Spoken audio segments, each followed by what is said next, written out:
Ba-da-bum-bum, bum-bum-bum, bum-bum-bum, bum-bum-bum-bum-bum. Hey, everybody, come on in here. Hello, Savannah. Hello, Mike. Hey, other people, Jerry, Fuzzy, Jim, Tyler. If you come in early, I'll say your name out loud. It's quite a treat.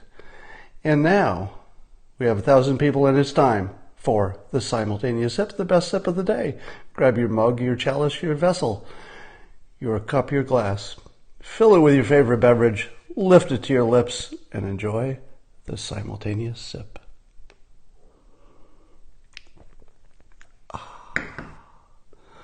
Somebody mentioned the name Feinstein in the comments just now, and I have to laugh every time the president mispronounces her name as Feinstein.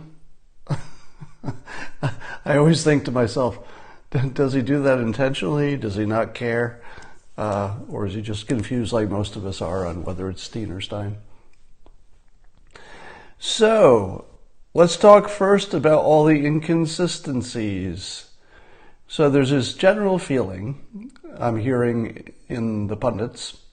The pundits are saying that if people are lying about the little stuff, that's an indication that they're lying about the big stuff. So if somebody was definitely lying about the little details, that should take away the credibility of what they say about the big point.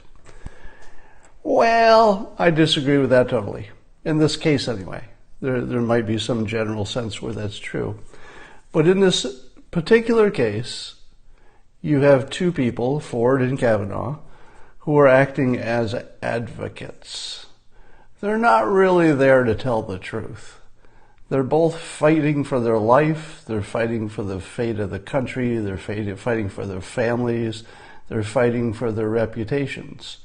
Neither Kavanaugh nor Ford are there to tell us the truth. You know, on some surface level, that's why they're there. But they're advocates. They're advocates. They're there to win. And in those situations, when you have, let's say, the question of, did Christine Ford really remember she only had one beer, but she couldn't remember these other details? Well, that's sort of ridiculous. Did Kavanaugh really never drink to blackout, or never drink too much, or never have a time when he drank so much he didn't remember some details of what happened? Well, it's sort of ridiculous. Did he have the drinking age wrong? Did he mischaracterize by a year when the legal age changed in 1982? Well, it doesn't really matter.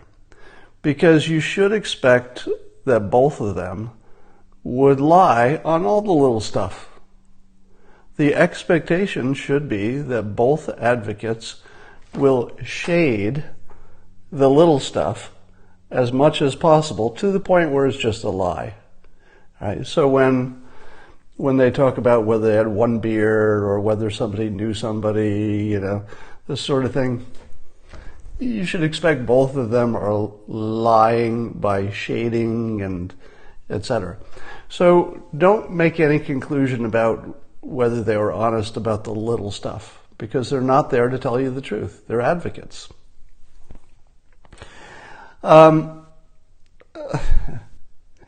Let's talk about Jeff Flake.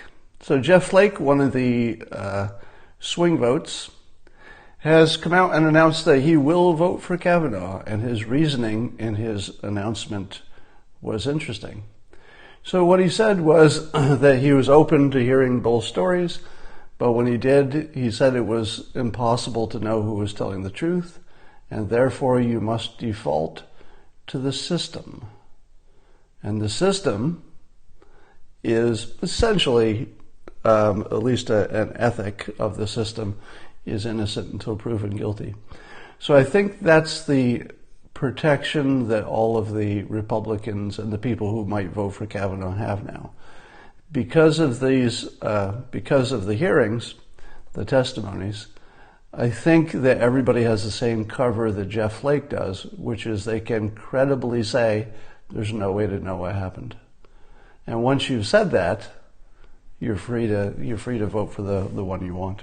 So I think confirmation is assured at this point, simply because the people wanted to vote for him but found it dangerous have really good cover now. Now, Jeff Flake is the perfect one to go first. Why? Why is Jeff Flake the perfect one to go first of the group of, I think, 4 or 5 people who are the only ones who haven't made a decision? If you've never listened to me before, that might be less obvious. If you've listened to my Periscopes, you know that this little group meets, and in fact they met right after the hearings. So the little group of undecideds, I think there were 4 or 5 of them. And then out of that group, Jeff Flake went first. And he tried out an approach, which is, we can't really know, so you have to default to the system which says you're innocent until proven guilty. Why did Jeff Flake go first? It's because he has less to lose. He's not running for re-election. So he is A/B testing his explanation. So the other people who would like to say what Jeff Flake just said are going to wait to see what the reaction is. And then they'll know if they're safe or not. The reaction will be safe enough, because when you say there's no way to know, it's pretty obvious when you look at the public that the public is split. It's pretty objectively true that reasonable people are looking at all the evidence that's available and coming to different conclusions. That's all you need to know. And then you just default to the system, and you've done the most credible thing that a leader can do. So Jeff Flake going first is important. He's the canary in the coal mine. He's the A/B test. He's the one who's going first to see if he gets killed. Because if he gets killed, it doesn't matter that much. He's retiring anyway. The others care more. The discussion of let's talk about fake memories here in a minute. I'm making myself a note. When I'm watching people frame the situation, and they're talking about Ford and Kavanaugh and their testimonies and how credible they are, you're watching what I told you would happen back in 2015.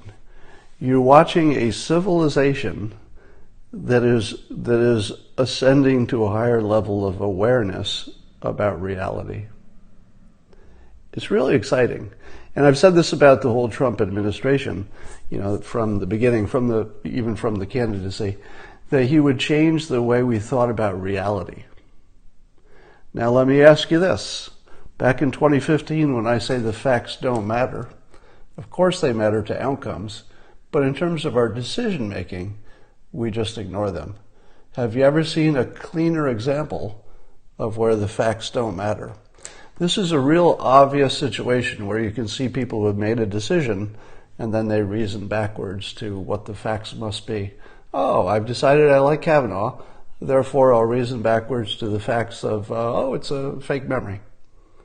Right?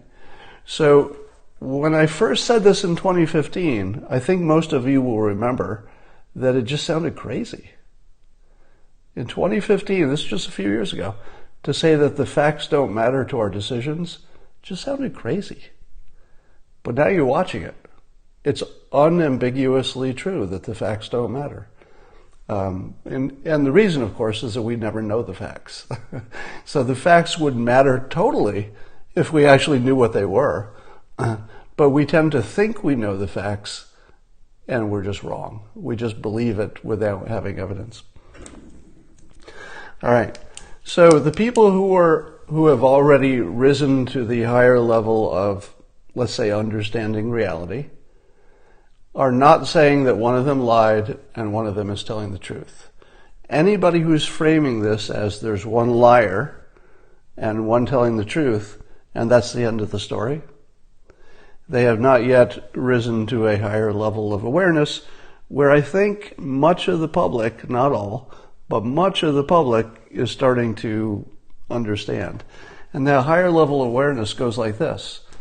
Both of them could very easily be telling the truth as they understand it. So if you're looking for lies, I think you're not going to find any. Because on the little stuff, of course, they're shading, they're manipulating all the little stuff about who had a beer and stuff like that. How did I get home, whatever. That stuff is just total bullshit, but that you should expect that from advocates. On the big question of whether the main allegation was true,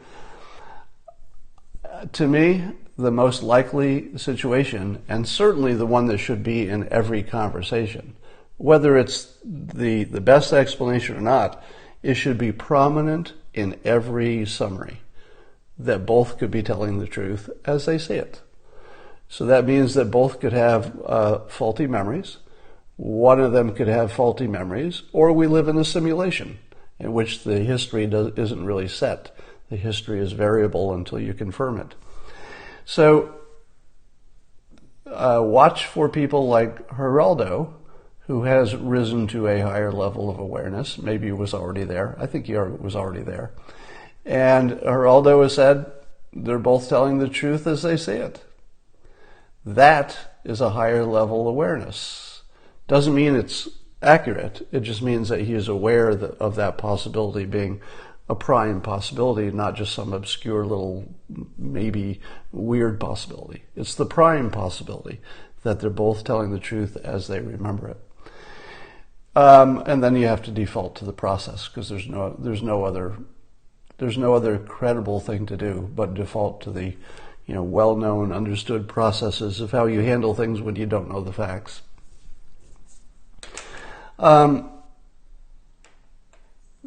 Dr. Ford, when asked about whether she could not remember the main fact, is it possible she wouldn't remember the main fact, talked about her hippocampus and chemical reactions in the brain and how the brain normally remembers the big details, but it's normal to be sketchy on the small details.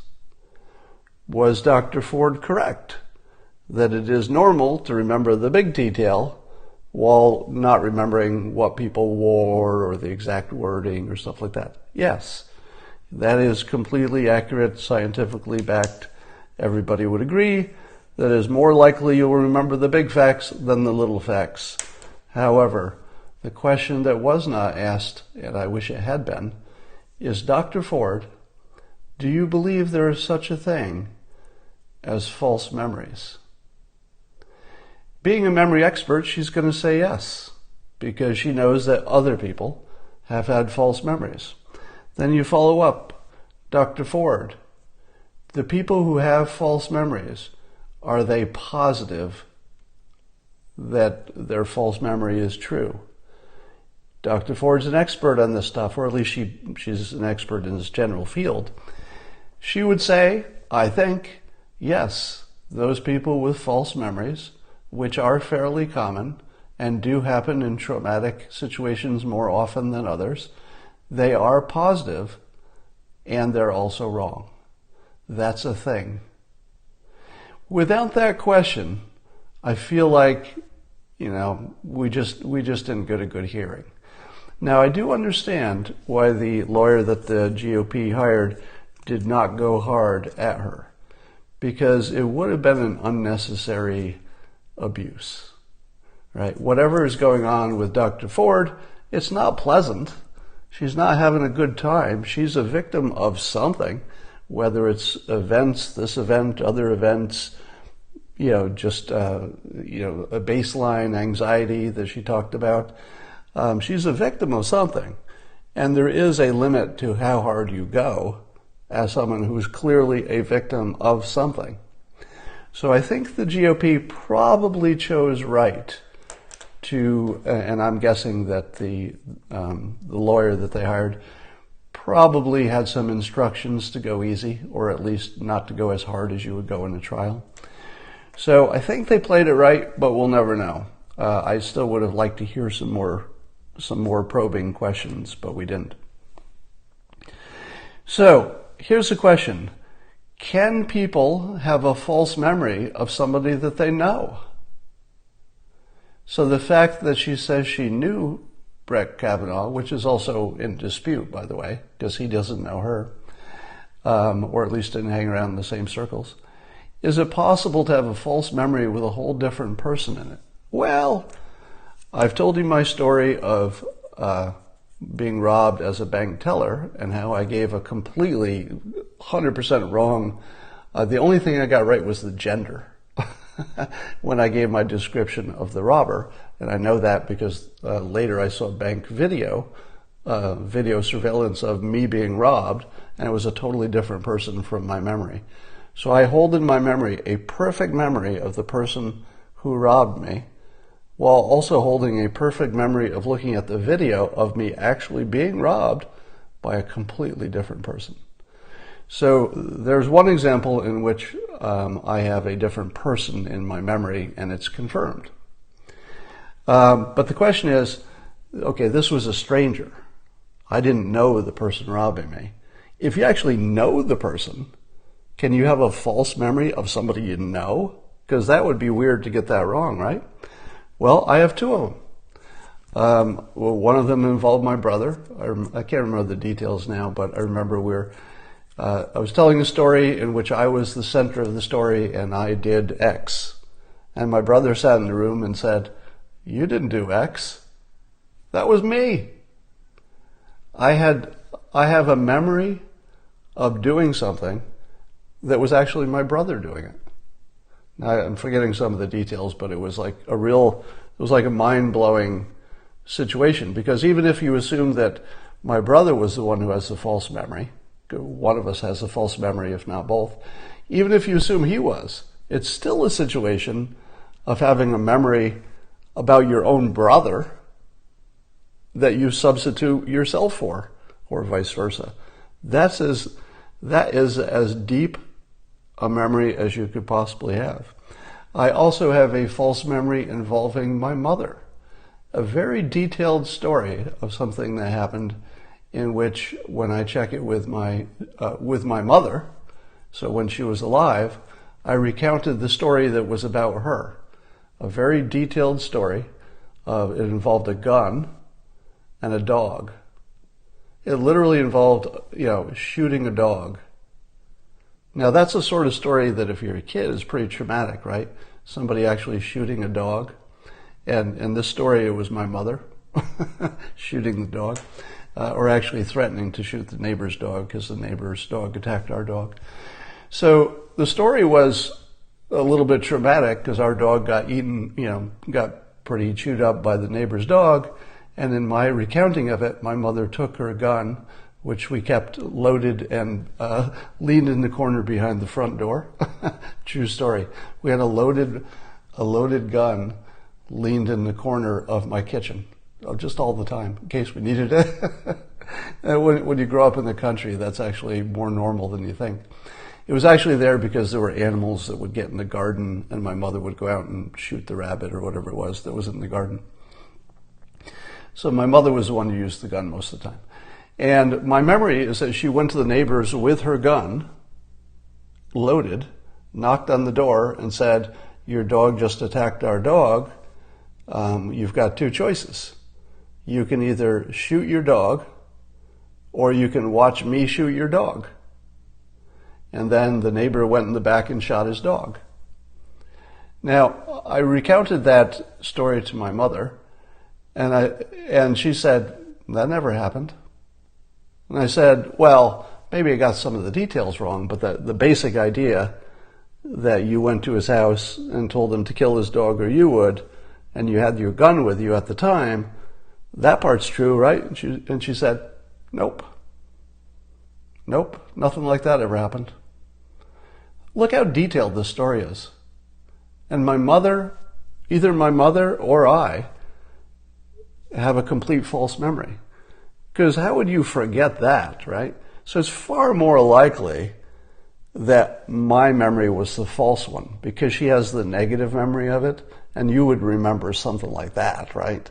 That's really not the kind of thing you'd forget if you were the principal. Then, let me give you another one. So last night, and this literally happened, it was sort of mind-blowing. Last night, while I was looking on social media and talking about this false memory stuff, I got into a conversation with Christina, my girlfriend, in which I recounted a story that she and I, a conversation we had. I remember the place we were. I remember talking about it. I remember how it made me feel. I remember how it made me feel after the fact. And ever since that moment, it had a sort of a lasting impact on me. But it didn't happen. And so I told the story of a very detailed event that involved Christina and a conversation with her, but she presented evidence that I think completely confirms that that conversation never happened. All right, you don't need to know the details. But I have a complete false memory that I know now is a false memory, and it doesn't change the memory. I still have a complete memory of something that didn't happen. And I know it didn't happen because her counter argument was perfect. So, can drugs affect memory? Yeah, lots of things can affect memory. So can time, and so can therapy. Those are two things we know will affect memory. Let's go on. So, can you have a false memory that involves someone you know? And the answer is yes. I've had them. I've had them in complete form with details. And yes, and so anytime I see this conversation, and I was tweeting about this morning, so I tweeted around a number of stories talking about the unreliability of eyewitnesses. Now, if it's true that eyewitnesses are deeply unreliable, and the science is very clear on that, how different would that be if you were the subject of the event? Now, the thing that makes eyewitness accounts unreliable, or the thing that makes them more unreliable, relatively, is when there's any kind of shock or trauma, or your fight or flight instincts get elevated. So whenever that's happening, your memory suffers. So with eyewitnesses, if they watch an event that's sort of routine, they might remember it better than if somebody came in and committed a crime and somebody got hurt and then somebody ran away. Under the latter situation, they're less likely to have the same memory because their emotions are jacked up at the moment of the event. Now, if you're the one who's being attacked, your memory should be jacked up far more, or at least your emotions would be jacked up even more than witnesses. So if somebody standing right next to you getting attacked would have, in theory, an unreliable memory, because eyewitnesses are unreliable, but the person being attacked would have even more of that effect. In other words, they would have more trauma, they would have more emotional involvement. So I don't know if that specifically has been studied, but if you're using your, kind of sense of reason, that if that is the thing that makes your memory unreliable, the amount of emotion that goes into it, then the person having the most emotion probably has the least reliable memory.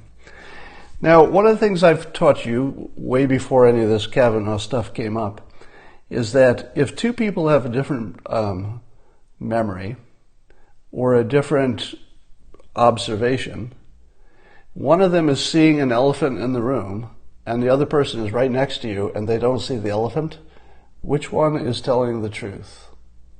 Well, it's usually the person who doesn't see the thing, who doesn't see the memory. That's the person who's usually telling the truth. Not every time, right? But in my experience, I can't think of any exceptions. It's the person who's invented the elephant who's having the hallucination. And so with these memories, if you have somebody who says, I was there, and somebody says, no, I would remember that, usually I would rely on the person whose memory says they weren't there. But of course, this is all shaded by the fact that they are advocates. So you should expect neither Kavanaugh nor Ford to be reliable witnesses because they're advocates. They're not uninterested observers. You should expect them to be unreliable, both of them.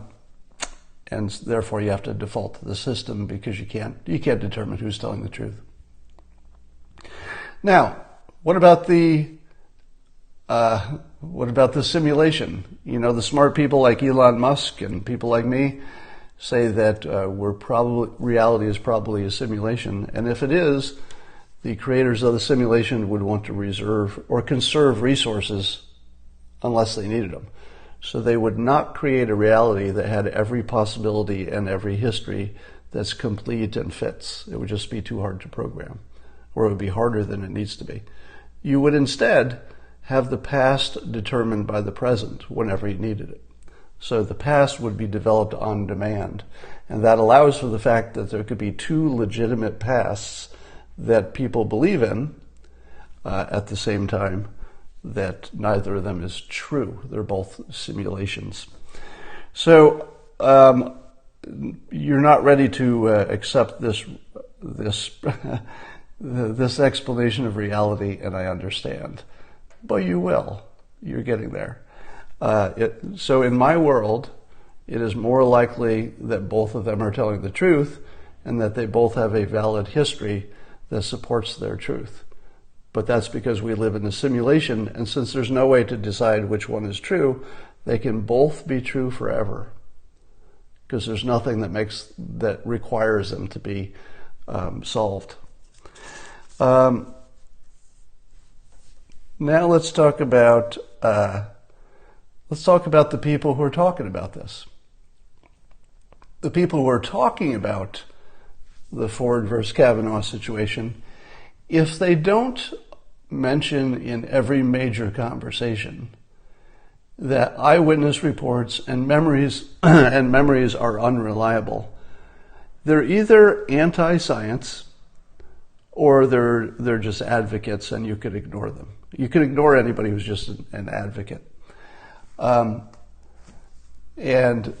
so look for the people who are willing to say, okay, let's understand that memories are very unreliable. And this is true of Kavanaugh, and it's true of Ford, it's true of you, it's true of me. Memories are very unreliable. And if that's not part of every conversation, then somebody's being illegitimate in even talking about it. So in summary, you should expect that both Kavanaugh and Ford are intentionally lying about the little stuff, because they're advocates. They're not there to tell the truth. They're there to get a result. So they're probably both lying about how much beer they had and how certain they are about their memories and stuff like that. Now, you want to see another false memory that happened today? Here's one. I'll read it to you. This is on Twitter. This is someone having a false memory right in front of you. Just see how common it is. Here's a tweet. This is a tweet from somebody named Greg, just random person on the internet, on Twitter. And he says, how about Ford's most credible witness, her lifelong female friend? She emphatically says it didn't happen, as do all the remembered witnesses. That's why it's obvious Christine is having false memories. This tweet is based entirely on a false memory. The friend said she didn't remember it. The friend did not say it didn't happen. So this very tweet about the situation is based entirely on a false memory. There was no memory of Christine Ford's friend saying this didn't happen. No memory of that. But this person believes they have a full memory of reading a news report or seeing a news report in which the friend said it didn't happen. All right? The only thing the friend said is she has no memory of it. That's completely different than saying I have a memory of it not happening. Very different. So false memories are the norm. Our memories are terrible. We are learning so much during the Trump administration about how reality is constructed.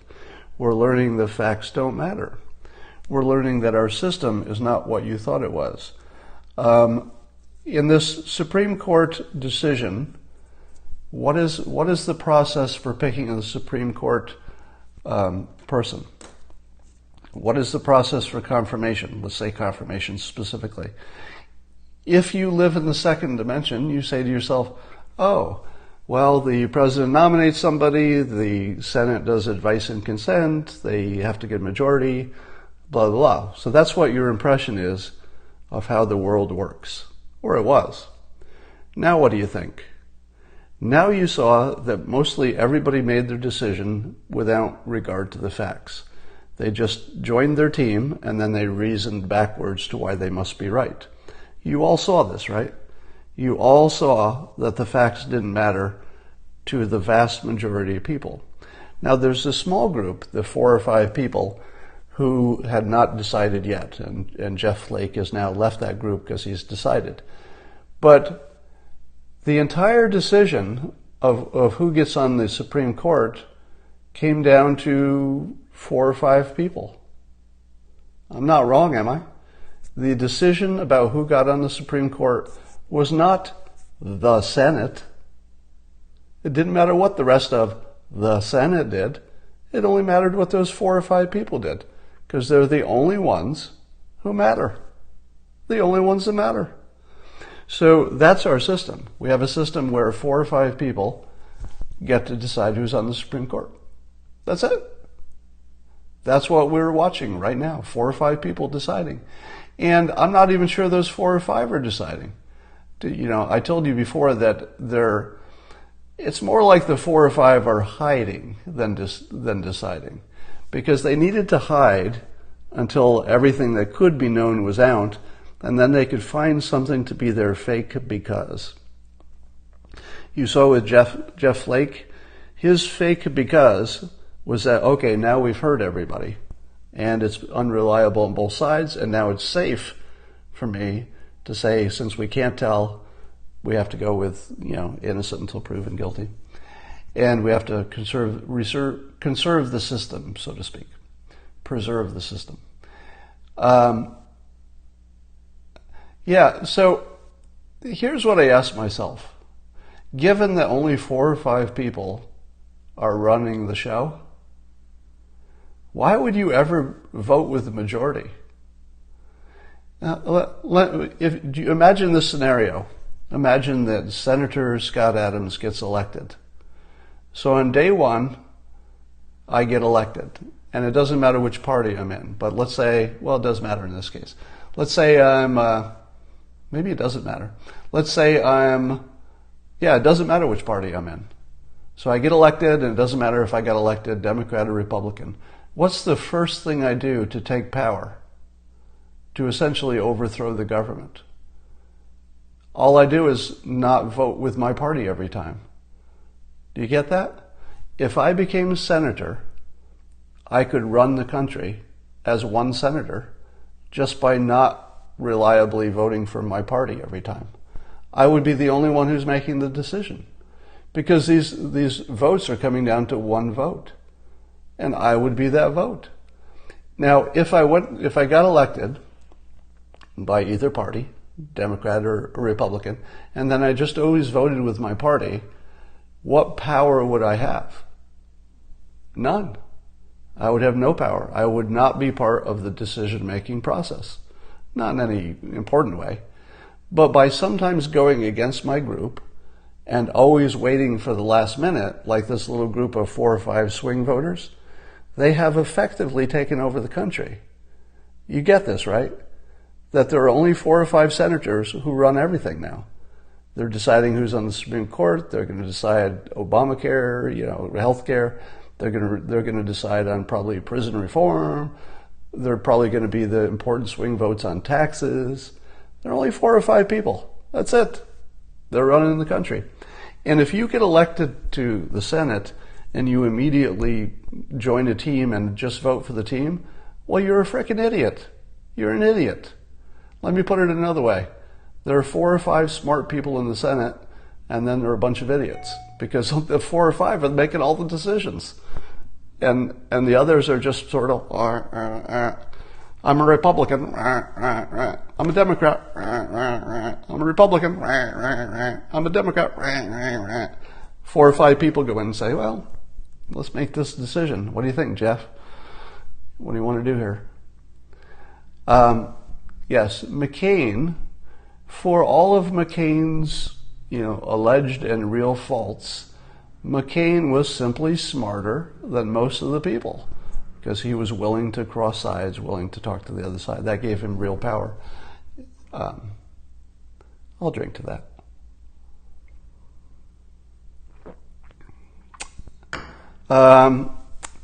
I believe I've talked about everything I want to talk about. So I'll double down on my prediction that the Republicans have enough cover to vote for this candidate and that Kavanaugh will be confirmed.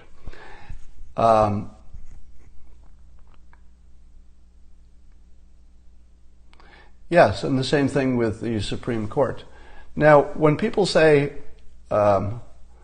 we're putting these justices on the Supreme Court, and the Supreme Court will decide, if it's a conservative majority, they're going to do a bunch of conservative stuff. Therefore, we have to be really careful who we put on the Supreme Court. And I would say, back up a little bit. You're missing it. Back up. The 4 or 5 people who decided if he gets confirmed, they're the ones who are deciding all the future decisions. The Supreme Court is a given. You know that the Supreme Court is going to line up by majority most of the time. They're just going to line up by majority. So the Supreme Court doesn't really make decisions anymore. I think there might have been a time, maybe, I could be corrected on this, there might have been a time when the Supreme Court actually made decisions. But we're not in those times. All you need is a majority of either the liberal side or the conservative, and you'll already know what the decision is before it's even picked up by the Supreme Court. So the decisions are now being made by the 4 or 5 senators who can go either way. That's it.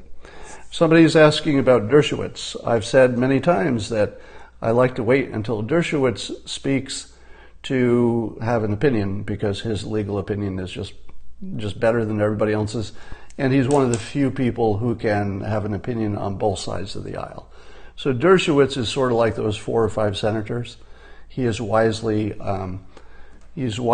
staked down a position where he can go left and he can go right, and therefore he can be credible in a way that other people can't be. So it's sort of a superpower, and he's smart enough to know it. He has suggested that the confirmation should wait until the situation is investigated. I think he's suggesting the FBI, but he's talking about doing an investigation. And those of you who have been watching Dershowitz seemingly support the president in various opinions, but really he's just supporting the law, and the law supports the president in a number of cases, you're confused because it feels like, wait a minute, why is Dershowitz trying to hold up this nomination? Is he a secret Democrat? And the answer is, no, he's not a secret Democrat. He is a public Democrat. He says explicitly he would not prefer this candidate's opinions on the Supreme Court, but he would like to see an investigation. Now, let me give you my opinion on that. It's the same thing I said. I also said, I don't see any reason to not have an investigation because there's nothing it can do. It can't change the result. So it is, if you don't have one, you can certainly argue that it wouldn't have changed the result. People may or may not believe that. If you do have one, then at least you can say, well, we had one, and it turns out it was a big nothing because the only thing the FBI can do is talk to other witnesses, and it wouldn't matter what the other witnesses said. It wouldn't matter. It wouldn't matter if some extra witnesses confirmed one side or the other. It wouldn't matter. It's still just hearsay. It's bad memory. It's ancient. All the decisions are made. So the best argument against Alan Dershowitz is that we know the decision won't be changed. But I think he knows that as well. I think Dershowitz knows that an investigation won't change the decision, but it is fair and credible of him to say, in this case, an investigation would make everybody feel better about the system, and credibility, the way you feel about the system, the credibility does matter. It's part of the credibility is the glue that holds the whole thing together. So if you lose your glue, it all falls apart.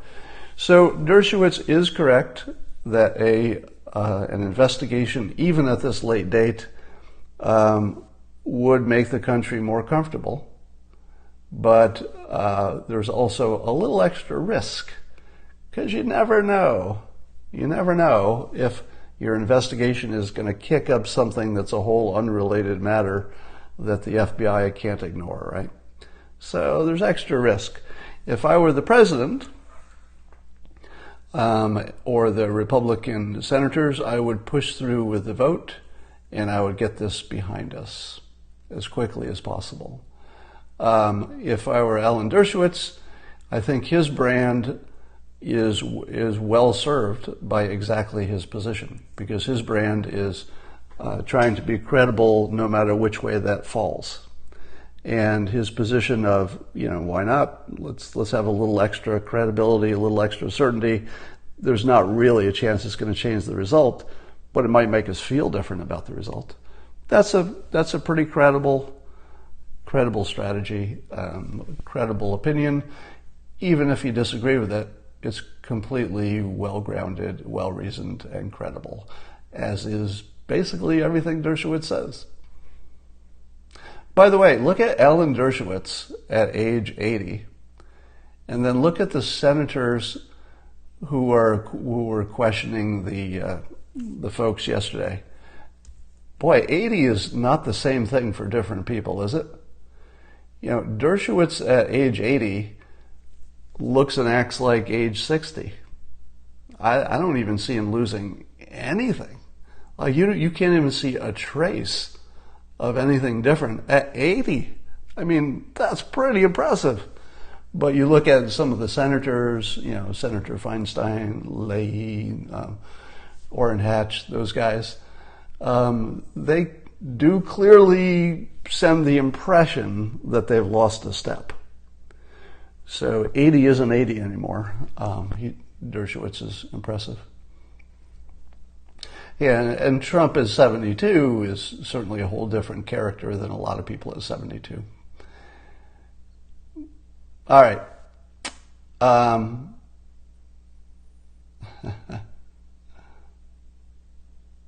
Do you think the term witch hunt is offensive to witches? Yeah, I mentioned yesterday that watching Kavanaugh respond to the senators felt like elder abuse, because the senators just weren't on his level intellectually. They just clearly have lost a step. And no matter what you think about this situation, I think it pulled the lid back on who it is who's in charge. And it's scary to see that senior citizens who have quite obviously lost a step are making important decisions. That's a big deal, and I think we ought to fix it. But beyond that, we have a more complicated environment. We have new technology, new issues, new questions, and I think you need more diversification in the Senate. So we should diversify the Senate in every way that makes sense. So we should diversify more women. We should have more ethnic representation, because that's what looks like the country. But we should also have some science people, some engineers in the Senate. Having all aging lawyers, or seemingly all aging lawyers, is not diversification. Forget about the fact that most of them are old white guys. I mean, that's a risk profile by itself, just because you don't have enough, perspectives. But the fact that they don't understand technology, and they never will, and they're 80, and technology will be all the important decisions in the future, that's just not a good look. You need some younger people on there, some more diversity.